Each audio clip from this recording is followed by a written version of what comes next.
Everyone, आज की इस वीडियो में जो हम टॉपिक डिस्कस करने जा रहे हैं उसका नाम है स्टेप एक्विजिशन। ओके, तो इस वीडियो में हम डिस्कस करेंगे कि स्टेप एक्विजिशन होता क्या है और इसका ट्रीटमेंट कैसे होता है और इंड एएस 103 इसके लिए क्या क्या स्टेप्स या प्रोसीजर सजेस्ट करता है। ओके, तो हम स्टार्ट करते हैं आज के इस टॉपिक के साथ स्टेप एक्विजिशन। तो पहले हम समझने की कोशिश करते हैं कि स्टेप एक्विजिशन होता क्या है। ओके, तो जनरली जब एक कंपनी दूसरी कंपनी को एक्वायर करती है, ओके, या उसमें कंट्रोल एस्टेब्लिश करती है, तो वो एक साथ में नहीं करके फेजेस में करती है। तो जब वो फेजेस में उसमें इन्वेस्ट करती है, फेजेस में उसको एक्वायर करती है, तो वो जो होता है वो प्रोसेस या वो एक्विजिशन स्टेप एक्विजिशन कहलाता है। ओके, इसको हम एग्जांपल के थ्रू समझने की कोशिश करते हैं। ओके, सपोज एक कंपनी है एच लिमिटेड, ओके, और एक है S limited. Okay, H limited ने एस लिमिटेड में इन्वेस्टमेंट किया है। ओके, उसके शेयर्स एक्वायर किए। कैसे किए हैं वो देखते हैं। 2017 ईयर, ओके, 2017 में इसने 10% शेयर एक्वायर किए थे। एच लिमिटेड ने एस लिमिटेड के 10% शेयर खरीदे थे। ओके, फिर 2018 में फिर उसने 20% शेयर और खरीद लिए। ओके, फिर 2019 में फिर उसने 40% शेयर और खरीद लिए। ओके, तो इसमें हो क्या रहा है, एच लिमिटेड है वो एस लिमिटेड के शेयर एक्वायर कर रही है। ओके, एक्वायर कर रही है, उसमें कंट्रोल एस्टेब्लिश कर रही है। ओके, धीरे धीरे, बट एक साथ में नहीं कर रही, फेजेस में कर रही है। पहले 10%, फिर प्लस 20%, प्लस 40%। ओके, तो ये जो फेजेस में एक्विजिशन होता है या फेजेस में कंट्रोल एस्टेब्लिश किया जाता है वो कहलाता है स्टेप एक्विजिशन। ओके, तो ये क्लियर है कि स्टेप एक्विजिशन होता क्या है। ठीक है, तो 2017 में एच लिमिटेड के पास एस लिमिटेड के 10% शेयर थे। ओके, फिर 2018 में 10% प्लस 20% 30% शेयर हो गए। ओके, 2019 में 30% प्लस 40% 70% शेयर हो गए। ठीक है ना, तो हर साल उसने कुछ ना कुछ परसेंटेज शेयर एक्वायर किए हैं। ओके, कुछ ना कुछ उसने एक्विजिशन किया है। ओके, तो इस सिनेरियो में उसकी डेट ऑफ एक्विजिशन क्या कंसीडर होगी, क्योंकि उसने फेजेस में इन्वेस्ट किया है। ओके, 10%, फिर टोटल 30%, फिर टोटल 70% एक्विजिशन उसका हुआ, उसने किया है। ओके, तो ऐसे केसेस में डेट ऑफ एक्विजिशन कौन सी कंसीडर होती है, तो इंड एएस 103 क्या होता है, डेट ऑफ एक्विजिशन वो होती है जिस डेट पे कंट्रोल एस्टेब्लिश होता है। राइट, कंट्रोल जब एस्टेब्लिश होगा वो जो डेट होगी वो डेट ऑफ एक्विजिशन कहलाती है। अब कंट्रोल से क्या मतलब, जनरली हम देखते हैं कि मोर देन 50% अगर शेयर होल्डिंग होती है तो कंट्रोल हो जाता है। अलग अलग फैक्टर्स है, बट यहाँ हम 50% शेयर होल्डिंग की बात करते हैं। ओके, तो उसमें कंट्रोल हो जाता है। ठीक है, तो अब उसका 50% मोर देन 50% कब हो रहा है, यहाँ पे हो रहा है 2019 में। तो जब उसने ये इन्वेस्टमेंट किया 40% का, वो जो डेट है वो डेट ऑफ एक्विजिशन कहलाएगी। ओके, तो पहली चीज ये क्लियर है कि डेट ऑफ एक्विजिशन क्या होता है। भले ही अलग अलग डेट को उसने एक्वायर किया है, बट जब उसका 50% ज्यादा कंट्रोल हो जाता है, कुल मिला के कंट्रोल उसके हाथ में आ जाता है, वो जो डेट होती है वो ही हमारी डेट ऑफ एक्विजिशन कहलाएगी, जब उसका कंट्रोल एस्टेब्लिश हो जाता है। ओके, ये पहला पॉइंट। दूसरा, अब देखो, ये मेरे को इरेज करने दो।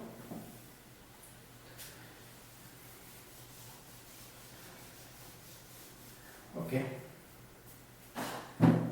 जब 2019 में जब उसने एडिशनल 40% शेयर खरीदे, ओके, अगर उस टाइम इसकी बैलेंस शीट देखें एच लिमिटेड की बैलेंस शीट में असेट में इन्वेस्टमेंट शो हो रहे होंगे। इन्वेस्टमेंट इन एस लिमिटेड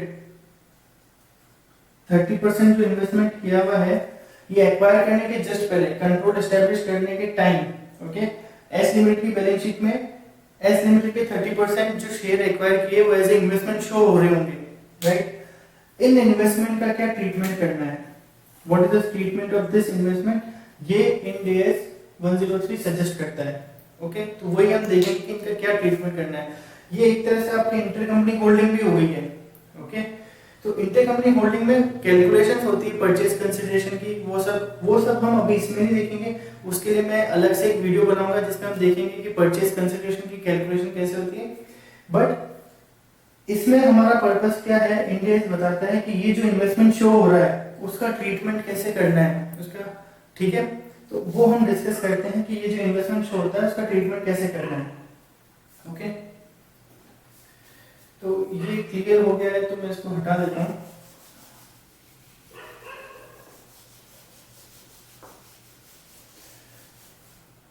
तो इंड एस क्या बोलता है, सबसे पहले इंड एस बोलता है इसके ट्रीटमेंट के लिए कि डेट ऑफ एक्विजिशन के time we have to remeasure,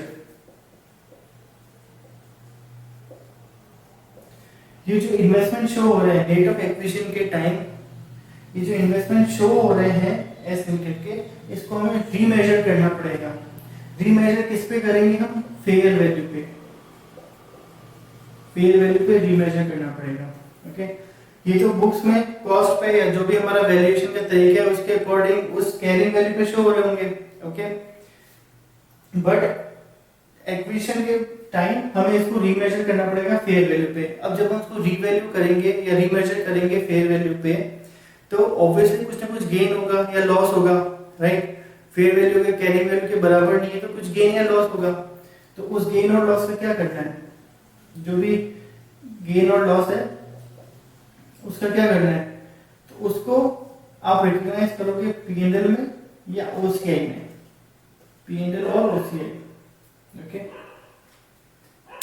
PNL में करेंगे या ओसीआई में करेंगे। अब पीएनएल में कब करना है, ओसीआई में कब करना है, तो वो डिपेंड करता है कि आपने जो इन्वेस्टमेंट शो किए हैं उसको आप किस तरह से वैल्यू कर रहे थे या किस तरह से क्लासिफाई कर रहे थे।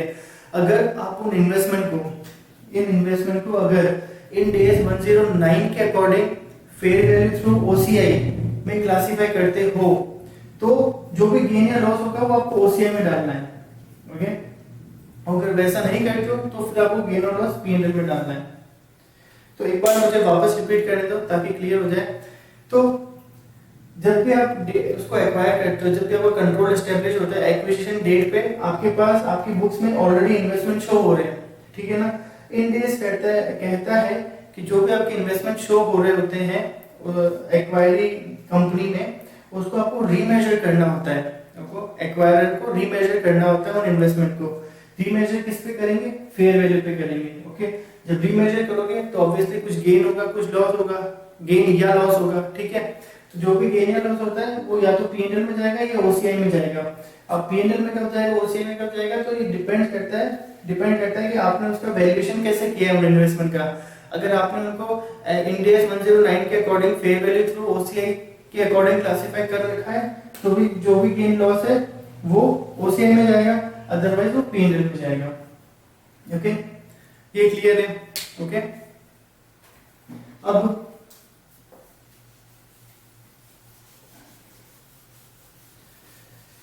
अब तीसरी चीज, अब उसके बाद आप उसके गुडविल और कैपिटल रिजर्व की कैलकुलेशन करोगे।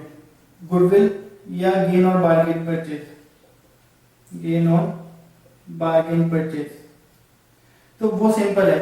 आपके अकाउंटिंग एंट्री क्या होती है, असेट अकाउंट डेबिट, जो भी आपने असेट एक्वायर की वो डेबिट, ओके। टू लायबिलिटी, जो भी लायबिलिटी एक्वायर की वो credit, okay. To non controlling interest, okay. To consideration, जो ये एडिशनल आपने एक्वायर करने के लिए जो एडिशनल 40% एक्वायर किया उसके लिए जो कंसिडरेशन दिया वो। फिर to investment in S limited, let's say हमारे एग्जांपल में, क्योंकि अब आपने उसको 30% आपकी बुक्स में थे, ओके, बट वो आपको क्लोज करने पड़ेंगे क्योंकि कंसोलिडेटेड बैलेंस शीट में आप वो इन्वेस्टमेंट तो शो कर नहीं सकते, वो एक तरह से खुद में इन्वेस्टमेंट हो गया, तो वो इन्वेस्टमेंट अकाउंट आपको क्लोज करना पड़ेगा। तो ये इन्वेस्टमेंट आपको क्लोज करना पड़ेगा। अब यहाँ पे वैल्यू कौन सी आएगी, यहाँ वैल्यू आएगी रीमेजर्ड वैल्यू, जो हमने रीमेजर की फेयर वैल्यू, तो उसकी फेयर वैल्यू यहाँ पे आएगी। फिर जो डिफरेंस होगा वो या तो गुडविल होगी या गेन ऑन बार्गेन परचेज होगा, ओके। तो स्टेप, सबसे पहले आपको जो भी आपकी बुक्स में इन्वेस्टमेंट आ रहे हैं, जो भी एक्वायरी कंपनी में आपका इन्वेस्टमेंट है उसको आपको रीमेजर करना है। रीमेजर करने के बाद गेन या लॉस होगा, ओके, गेन या लॉस होगा, उसको पी&एल या ओसीआई में ट्रांसफर करना है, ओके। फिर आप गुडविल या gain on bargain purchase calculate करना है, ओके। तो एंट्री सेम है, बस आपको साथ में इन्वेस्टमेंट अकाउंट भी क्लोज करना है, किस वैल्यू से, जो भी रीमेजर्ड वैल्यू उससे, ओके। तो ये प्रोसेस है। इसके अलावा एक और पॉइंट बोलता है ये इन एस इन्वेस्टमेंट के बारे में कि जब आपने फर्स्ट टाइम एक्वायर किया था तो जिस भी वैल्यू पे उसको रिकॉग्नाइज किया था इन्वेस्टमेंट को, जब आपने पहली बार उसमें एक्विजिशन किया था, शेयर एक्वायर किए थे, तो जिस भी वैल्यू पे आपने उसको रिकॉग्नाइज किया था और आज की वैल्यू पे एक्विजिशन डेट के टाइम जो बुक्स में वैल्यू शो हो रही है, कैरिंग वैल्यू, उसमें अगर कोई डिफरेंस होता है जो आपने अगर पहले प्रीवियस ईयर में ओसीआई के थ्रू रिकॉग्नाइज किया था, जैसे जब आपने पहली बार उसको एक्वायर किया था तो वैल्यू थी x, सपोज 100 की वैल्यू थी, ओके। पहली बार एक्विजिशन के टाइम आपकी कॉस्ट थी 100, ओके। फिर डेट ऑफ एक्विजिशन के टाइम उसकी वैल्यू हो गई 110। ये 10 क्यों बढ़ा? Let's say for example foreign currency जो फ्लक्चुएशन है उसके कारण से ये बढ़ा, और ये आपने अगर ओसीआई में रिकॉग्नाइज किया था ये डिफरेंस, ओके, तो इसको आपको रिवर्स करना पड़ेगा। तो अगर आपने इन्वेस्टमेंट को रीमेजर किया था, ओके, फ्रॉम द कॉस्ट, और वो किस कारण से किया था, ऐसे किसी चीज के कारण जो आपने ओसीआई में रिकॉग्नाइज की थी, ओके, अगर ओसीआई में रिकॉग्नाइज की थी फॉर एग्जांपल जैसे करेंसी फ्लक्चुएशन है तो वो आपको रिवर्स करना पड़ेगा। रिवर्स किससे करोगे आप? पी&एल से, पी&एल के थ्रू उसको रिवर्स करना पड़ेगा, ओके। तो ये बेसिकली 3-4 चीजें हैं जो आपको ध्यान में रखनी है जब भी आप स्टेप इक्वेशन का क्वेश्चन सॉल्व करते हो। तो यहाँ मैंने एक एग्जांपल लिख रखा है, उस एग्जांपल को हम सॉल्व करते हैं ताकि ये कंसेप्ट आपको और भी क्लियर हो जाए, ओके।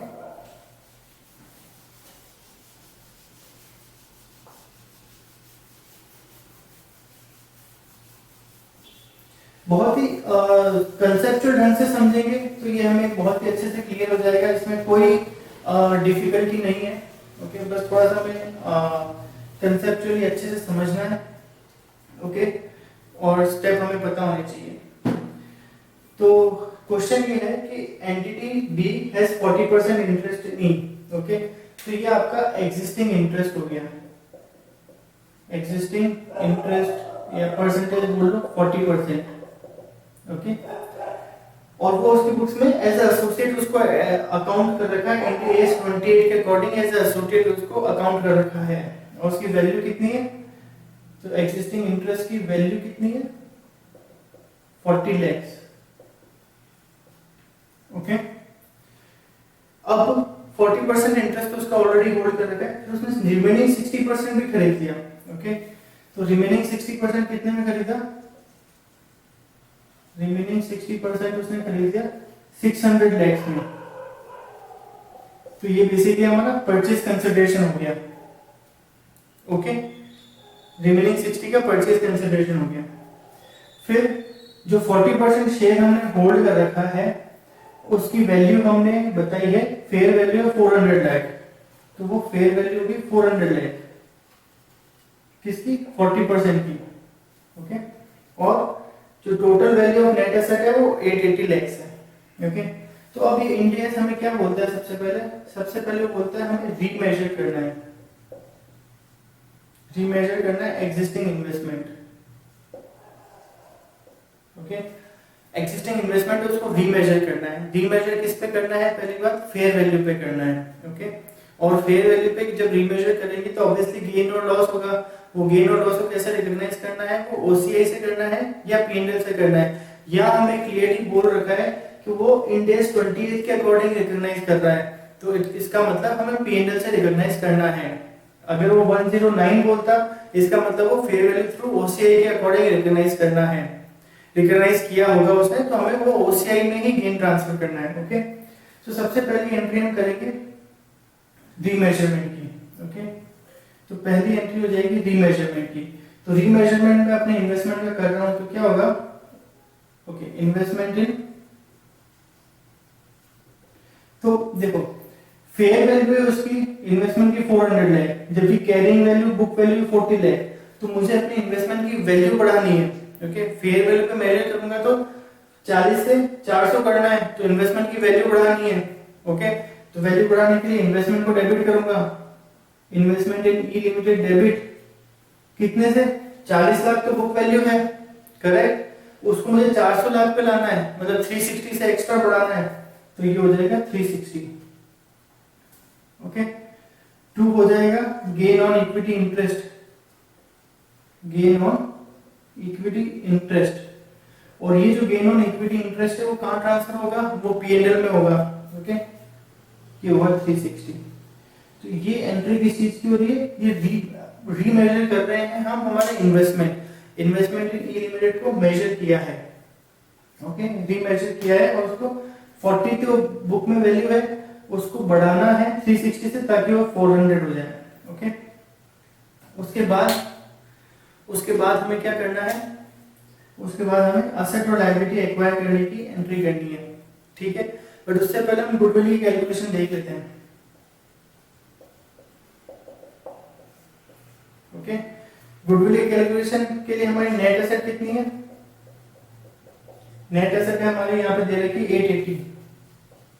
ओके, फिर हमारा परचेज कंसिडरेशन कितना है, तो इस 60% इंटरेस्ट को लेने के लिए हमने 600 लैक्स दिए हैं, तो 600 लैक्स। ओके, उसमें से क्या लेस होता है, उसमें से हमारा जो इन्वेस्टमेंट ऑलरेडी है, ये जो फेयर वैल्यू दे रखी है टोटल एसेट की दे रखी है, राइट, सब एसेट की, नेट एसेट की। ओके, 100%, उसके बदले में हम 600 तो हमने दिया, ठीक है, फिर लेस करना है हमें fair value of investment, fair value of investment, investment की वैल्यू कितनी है 400। ओके, और हम लेस करते हैं कोई नॉन कंट्रोलिंग इंटरेस्ट होता है, तो इस केस में 40% हमारे पास ऑलरेडी स्टेक था, हमने 60% और ले लिया, मतलब 100% हमारे पास है, कोई नॉन कंट्रोलिंग इंटरेस्ट नहीं है, तो वो 0। तो हमारी गुडविल कितनी होगी, मतलब 880 एक्वायर करने के लिए हमने 1000 का कंसिडरेशन दिया है। ओके, तो 120 जो होगी वो हमारी गुडविल होगी। इस तरह से गुडविल की कैलकुलेशन होगी। ये गुडविल आप डायरेक्ट अकाउंटिंग एंट्री से भी देख सकते हो। तो अकाउंटिंग एंट्री क्या होगी, असेट अकाउंट डेबिट, यहाँ पे हमारे पास असेट लायबिलिटी नहीं देखिए, सीधा नेट एसेट दे रखी है, तो नेट आइडेंटिफाइबल एसेट आप डेबिट कर दो, नेट आइडेंटिफाइबल एसेट डेबिट 880 से। ओके, 2, अब 600 का कंसिडरेशन है, तो इसको कंसिडरेशन लिख देता हूं, कंसिडरेशन 600। ओके, अब जैसा मैंने बोला था, जो भी इन्वेस्टमेंट हमने रीवैल्यू किया है, रीमेजर किया है, वो टोटल हमें इन्वेस्टमेंट अकाउंट क्लोज करना है। तो 2 इन्वेस्टमेंट इन ई लिमिटेड, ये हो जाएगा 400। ओके, फिर जो बैलेंसिंग फिगर होगा वो गुडविल या कैपिटल रिजर्व होगा। ओके, तो यहाँ पे क्रेडिट साइड ज्यादा, मतलब हमने ज्यादा कंसिडरेशन दिया है, असेट कम है उसकी, बट हमने कंसिडरेशन ज्यादा दिया है, तो वो हो जाएगा गुडविल।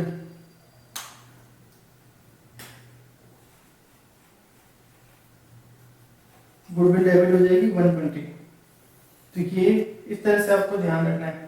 तो बेसिकली इसमें ध्यान रखने की बात ये है, आपको एक तो एग्जिस्टिंग इन्वेस्टमेंट को रीमेजर करना है, उसको फेयर वैल्यू पे लाना है, ठीक है। फिर जब कंसिडरेशन कैलकुलेशन करते हो तो वो रीमेजर्ड इन्वेस्टमेंट को भी ध्यान में रखना है, तो वो हम मानेंगे कि वो भी हमने एक तरह से कंसिडरेशन में पे किया है। ओके, और उसके अकॉर्डिंग हमें गुडविल और कैपिटल की कैलकुलेशन, गुडविल या गेन और बार्गेन परचेज की कैलकुलेशन करनी है। ओके, और जो जब उसको आप रीमेजर करते हो तो गेन या लॉस होता है, वो किस में ट्रांसफर करना है, वो डिपेंड करता है कि आप एग्जिस्टिंग जब आपने इन्वेस्टमेंट रिकॉर्ड किया था तो उसको आप किस तरह से वैल्यूएशन कर रहे हो। अगर उसको फेयर वैल्यू थ्रू ओसीआई के थ्रू कर रहे हो तब आपको उसको ओसीआई में ट्रांसफर करना है गेन या लॉस को, अदरवाइज उसको पीएनएल में ट्रांसफर करना है। तो यहाँ पे गेन और इक्विटी इंटरेस्ट पीएनएल में जाएगा।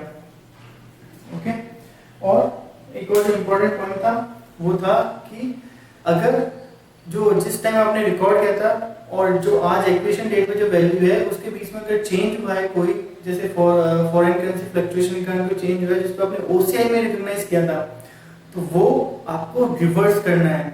रिवर्स किससे करोगे, ओसीआई को डेबिट करके, ये जो भी गेन है अगर रिजर्व बनाए तो उसको डेबिट करके आप पीएनएल को क्रेडिट करोगे। ओके, तो वो एक इंपॉर्टेंट पॉइंट आपको ध्यान में रखना है। ओके, तो इस तरह से आपको कैलकुलेशन करनी है। स्टेप एक्विजिशन में एक और केस आता है। अभी जो हमने केस डिस्कस किया है उसमें क्या हो रहा था कि पहले उसका नॉन कंट्रोलिंग इंटरेस्ट था, पहले 10% फिर 30% फिर 70% हुआ, तो नॉन कंट्रोलिंग से कंट्रोलिंग इंटरेस्ट में आए वो।